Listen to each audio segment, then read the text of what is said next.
여러분, 안녕하세요. 이보다 더 잘할 수 있을까? 삼성 라이온즈 팬이라면 23일 창원에서 나온 한 장면을 쉽게 잊지 못할 것이다.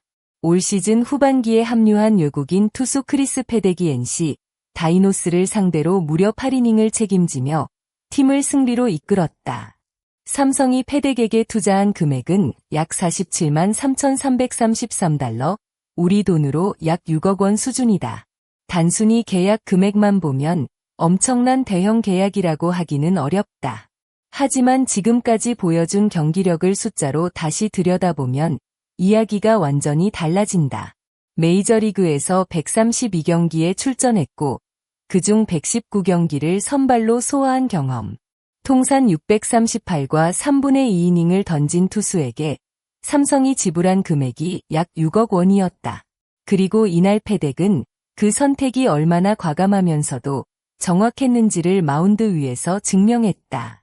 패덱의 이날 기록은 8이닝, 109구, 3피안타, 무볼넷, 7탈 3진, 1실점. 한마디로 표현하면 에이스의 투구였다. 특히 눈에 띄는 부분은 109개의 투구수다.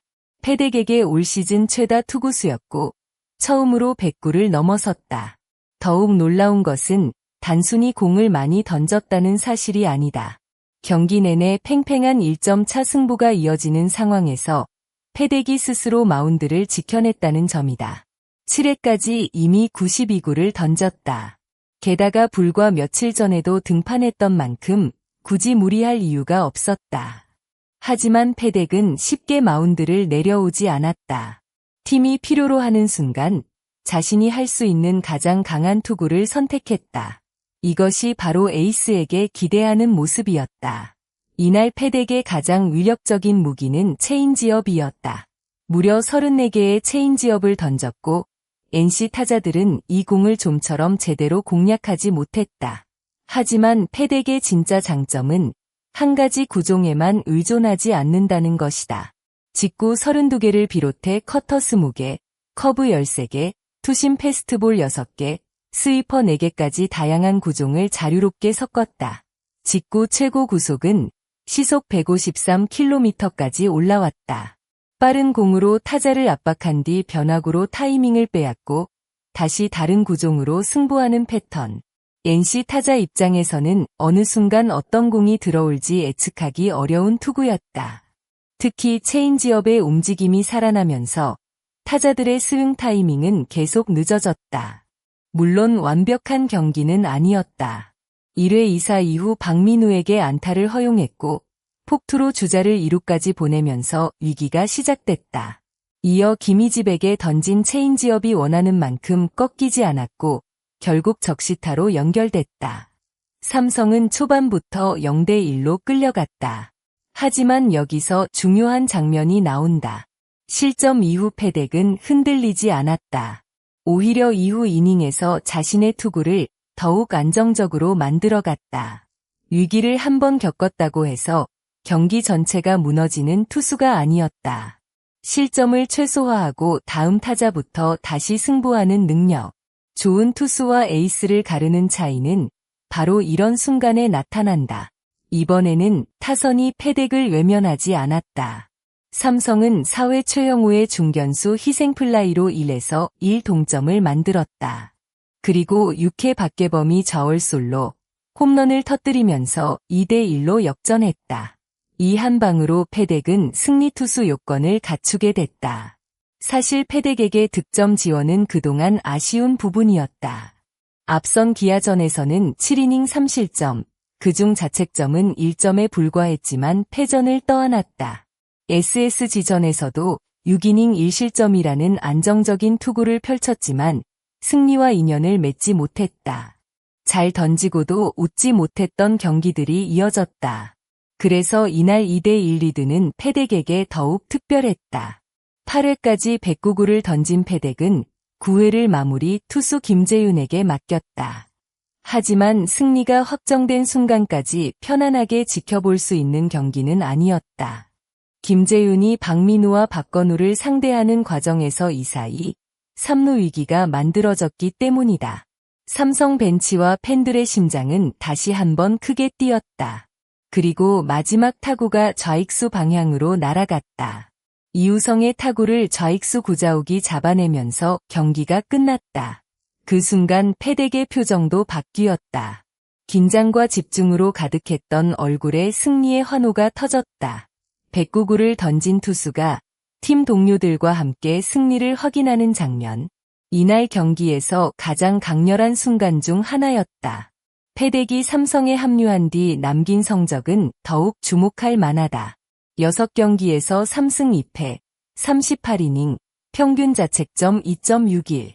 여기에 5차례 퀄리티 스타트까지 기록하며 안정적인 모습을 이어가고 있다. 이 정도라면 단순히 후반기에 합류한 외국인 투수라고 평가하기 어렵다.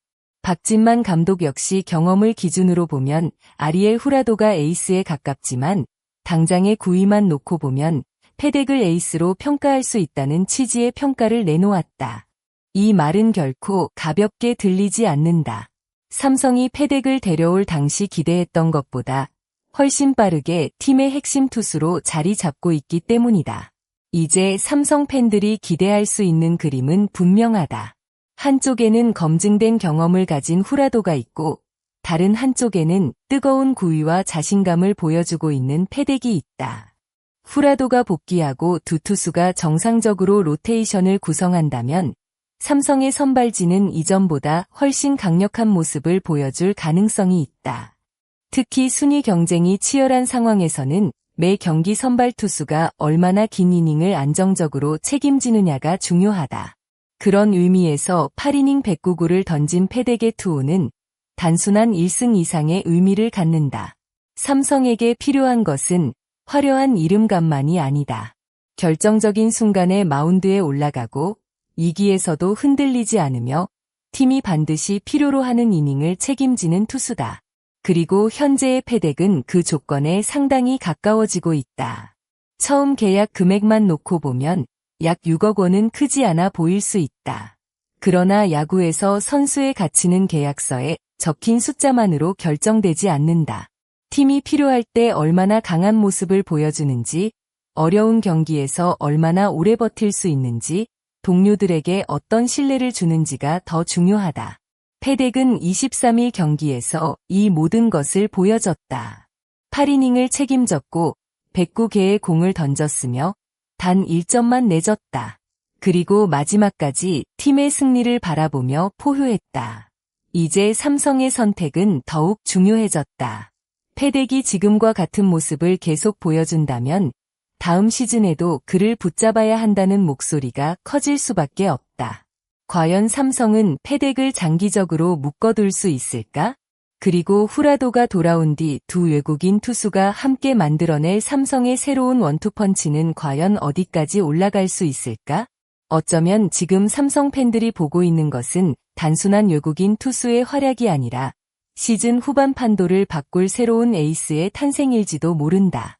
여러분은 현재 삼성의 진짜 에이스가 누구라고 생각하시나요?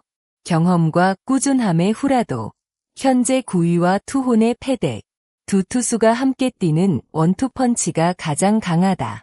여러분의 선택을 댓글로 남겨주세요. 오늘 영상도 끝까지 시청해주셔서 진심으로 감사합니다. 여러분의 댓글 하나와 좋아요 한 번은 더 좋은 야구 이야기를 만드는데 큰 힘이 됩니다. 앞으로도 삼성 라이온즈를 비롯한 KBO의 주요 경기와 선수들의 숨은 이야기, 숫자만으로는 알기 어려운 경기 흐름을 빠르고 흥미롭게 전해드리겠습니다. 영상이 재미있으셨다면 구독과 좋아요 꼭 부탁드립니다. 그리고 여러분은 패덱의 109구 투혼을 어떻게 평가하시나요? 댓글에서 함께 이야기해주세요. 끝까지 함께해주신 모든 시청자, 여러분께 다시 한번 감사드립니다. 여러분은 패덱 후라도 원투펀치와 패덱 단독 에이스 중 어느 쪽을 더 기대하시나요?